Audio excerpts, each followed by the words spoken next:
Hello students. आज हम एक सिंपली सपोर्टेड बीम का न्यूमेरिकल सॉल्व करेंगे। ये जो सिंपली सपोर्टेड बीम है, इसके ऊपर हम यूडीएल यूनिफॉर्मली डिस्ट्रीब्यूटेड लोड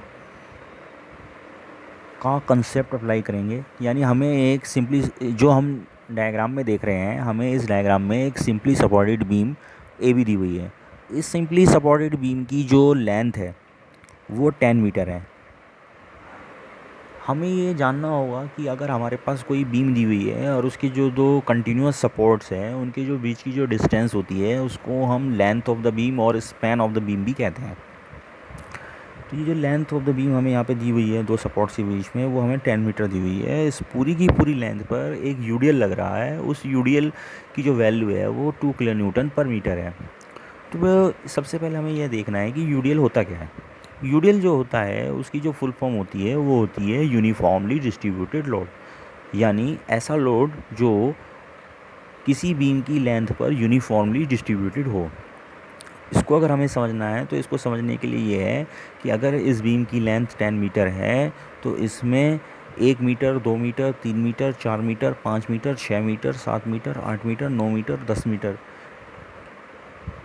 की डिस्टेंस पर हम पॉइंट लें तो उन पॉइंट पर जो लोड लग रहा है उस लोड की जो वैल्यू है हर पॉइंट पर वो 2 किलो न्यूटन होगी।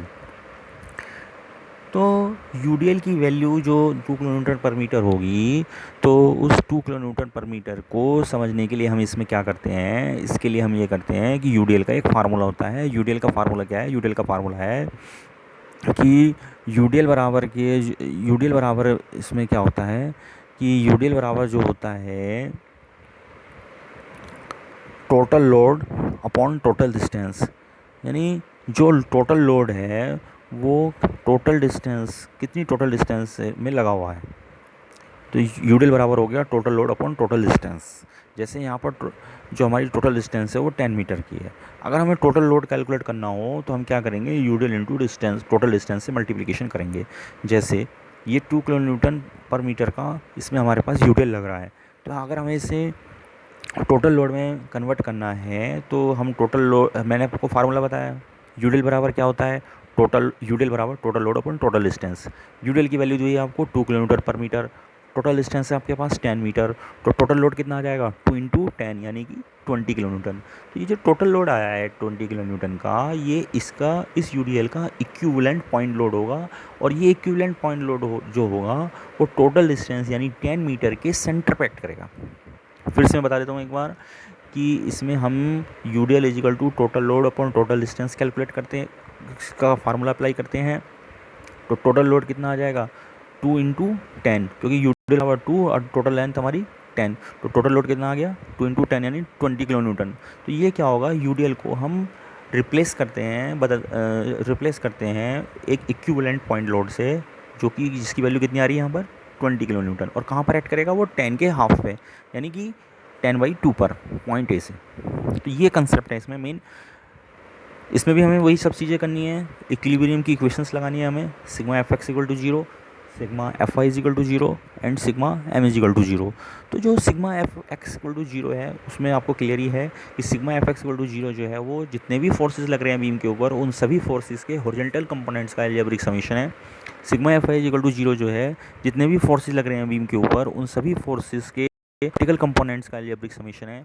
और सिग्मा एम जो है वो क्या है, जितने भी फोर्सेस लग रहे हैं बीम के ऊपर उन सभी फोर्सेस की वजह से किसी पर्टिकुलर पॉइंट के अबाउट जो मोमेंट्स हम कैलकुलेट करेंगे और फिर हम उसका अलजेब्रिक समीशन करेंगे और फिर उसको हम 0 के बराबर रखेंगे। यानी sigma F X equal to 0, sigma F Y equal to 0 और सिग्मा एम इक्वल टू 0।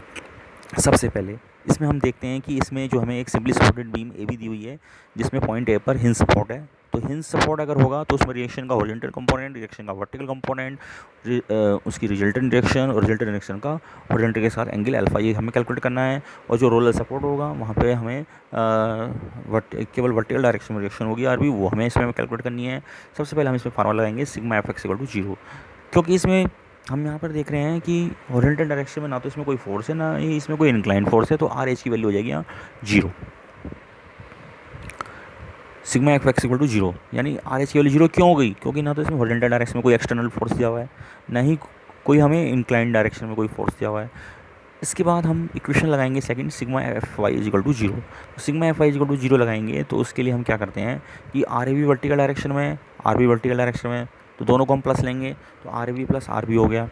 अब यू डी एल जो है, जैसे हम देख रहे हैं यू डी एल का जो यू डी एल यहाँ पर आप देख रहे हैं, ये जो यू डी एल है इसका जो सेमी सर्कल का बेस है वो डाउनवर्ड डायरेक्शन में है, तो इस यू डी एल की जो डायरेक्शन है वो डाउनवर्ड डायरेक्शन में होगी। तो इस यू डी एल का हम टोटल लोड निकालेंगे। टोटल लोड बराबर कितना होता है, कितनी टोटल डिस्टेंस में वो लग रहा है, यानी कि 2 × 10।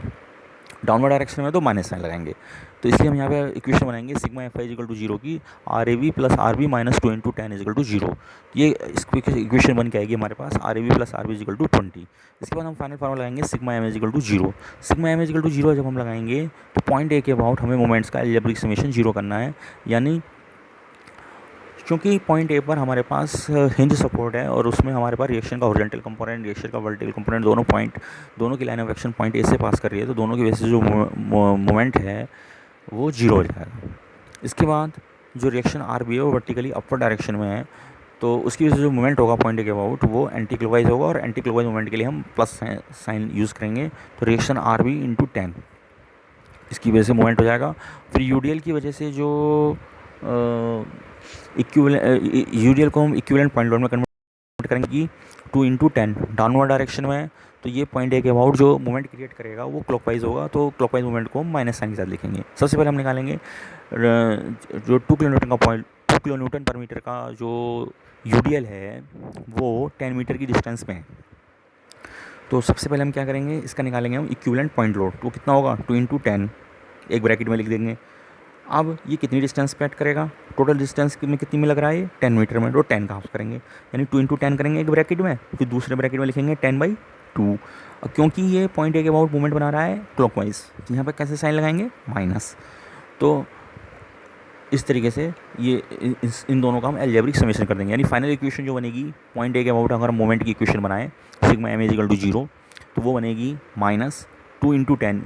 2 × 10 क्या होगा, equivalent point load, minus sign क्यों आया, क्योंकि क्लॉकवाइज मूवमेंट बना रहा है, इनटू दूसरे ब्रैकेट में क्या लिखेंगे 10/2। टोटल डिस्टेंस जितनी है 10 मीटर उसका हाफ सेंटर पे एक्ट करेगा, फिर plus R B into 10, R B into 10 is equal to zero. अब कहोगे कि आर एच और आर ए बी वजह से मूवमेंट क्यों नहीं आए, आर एच और आर ए बी हमने अपनी सुविधा के लिए, कन्वीनियंस के लिए यहाँ पे आपको अलग से शो करके दिखाया है, एक्चुअली में इनका point of application point A पर है।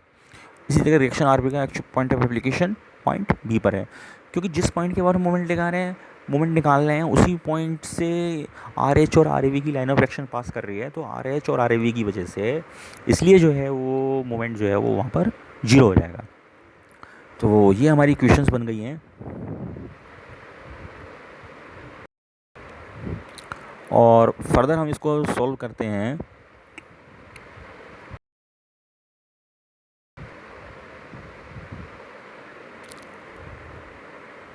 ये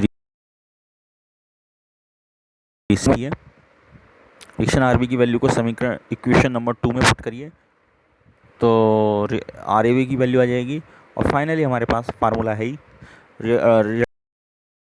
square root of R H square plus R A B square. R H की वैल्यू 0 है, आर ए बी वैल्यू 10 है, तो रिजल्टेंट किलोमीटर आ जाएगी, यानी अगर आर एच की वैल्यू 0 है तो जो वैल्यू आर ए बी की होगी वही रिजल्टेंट रिएक्शन की हो जाएगी। 10 अल्फा के लिए फार्मूला है हमारे पास R A B upon R H, क्योंकि आर एच 0 है, 10 अल्फा वैल्यू इक्वल टू यानी alpha value equal to 90 degree. तो जो रिजल्टेंट रिएक्शन आएगा वो वर्टिकली अपर डायरेक्शन में होगी, यानी हमने जो डायरेक्शन मानी थी वो से हम फाइनली जो है इस क्वेश्चन को सॉल्व कर सकते हैं। एक बार मैं इसका व्यू दिखा दे रहा हूँ आपको।